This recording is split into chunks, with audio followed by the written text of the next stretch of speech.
Good morning મિત્રો, આપણે જઈ રહ્યા છીએ પાટણ, જ્યાં આપણે મુલાકાત લેવાની છે સદારામ સેવા સમિતિ, લાઇબ્રેરી અને કન્યા હોસ્ટેલની.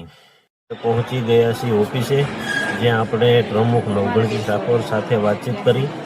ત્યારબાદ બાજુમાં આવેલ કન્યા લાઇબ્રેરીની મુલાકાત લીધી. હવે નવગણજી સાથે ચર્ચા. જય માતાજી, જય ઠાકોર સમાજ, જય સદારામ બાપા.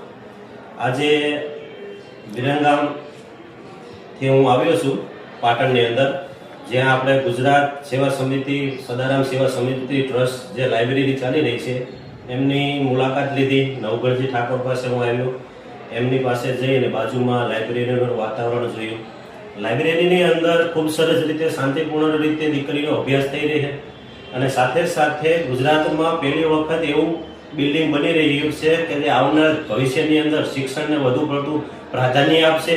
આવનાર પેઢીને, દીકરીઓ માટે એક એવું પ્લેટફોર્મ તૈયાર થઈ રહ્યું છે જે ગુજરાતમાં ક્યાંય નહીં જોવા મળ્યું એવું આ સમિતિ દ્વારા આમનું આયોજન કરવામાં આવ્યું છે. ટૂંક જ સમયની અંદર આનું બાંધકામ પૂર્ણ થશે. ત્યારે હાલમાં 200 દીકરીઓ અહીં સદારામ સેવા સમિતિ લાઇબ્રેરીની અંદર પોતે અભ્યાસ કરી રહી છે, આવનારી પરીક્ષાની તૈયારી કરી રહી છે. હું પણ મારી દીકરી માટે અહીંયા આવ્યો હતો, પણ સમય સંજોગ એવું છે કે અહીંયા હાઉસફુલ કહી શકું કે જગ્યા જ નથી, કે વાંચી શકો તમે પણ રહેવાની સુવિધા નથી. તો સમાજને મારી 2 હાથ જોડીને નમ્ર અપીલ કે આવનાર સમયની અંદર સમાજને અને લાઇબ્રેરીને અને સદારામ સેવા સમિતિ ગુજરાતને એટલો સપોર્ટ કરો. ટૂંક સમયની અંદર 13 મહિનાના બદલે 10 જ મહિનાની અંદર આપણું કામ ઝડપથી પૂર્ણ બને અને આવનારી પેઢીમાં દીકરીઓના ભવિષ્ય ઉજ્જવળ બને. એના માટે આ જે કાર્ય થઈ રહ્યું છે એમાં આપણે બધાએ સાથ સહકાર આપવાનો છે.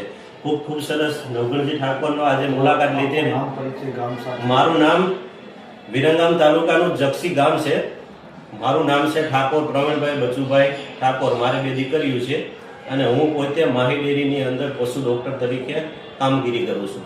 ખૂબ ખૂબ આભાર સમિતિનો, નવગણજી ઠાકોરોનો અને તમારી બધી 2 દીકરીઓનો જે આ સંચાલનની અંદર તમે સાથ સહકાર આપી રહ્યા છો અને ખરેખર આગળ વધશો. તમે આવનાર પેઢીનું ભવિષ્ય છો. જય માતાજી, જય સદારામ બાપા.